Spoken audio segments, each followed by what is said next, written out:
ഇതാണ് ഇപ്പോഴത്തെ ഇവിടുത്തെ അവസ്ഥ. വെള്ളമില്ല, ഒടുക്കത്തെ ചൂടും. നിങ്ങളുടെ നേരത്ത് നല്ല ചൂടാണ്.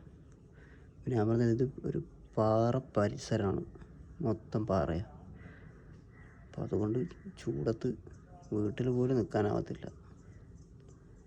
ഒരൽപ്പം വെള്ളമില്ലല്ലോ, ജലക്ഷാമം പ്രശ്നമാണ്.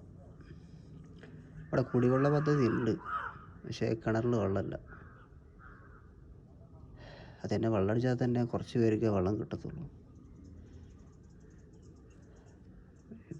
ഇവിടെ കുറച്ച് പേരൊക്കെ എന്താക്കും, പൈസ കൊടുത്ത് വെള്ളം അടുപ്പിക്കും.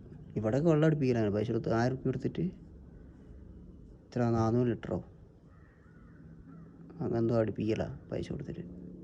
ഇവിടെ അധികം വീട്ടുകാരങ്ങനെ ചെയ്യല. വേറെ എന്ത് ചെയ്യാനാ, വേറൊന്നും ചെയ്യാനില്ല. ഇനിയിപ്പോൾ മഴക്കാലമാകുന്ന വരെ വെയിറ്റ് ചെയ്യാനേ ഓരോരോ അവസ്ഥകൾ.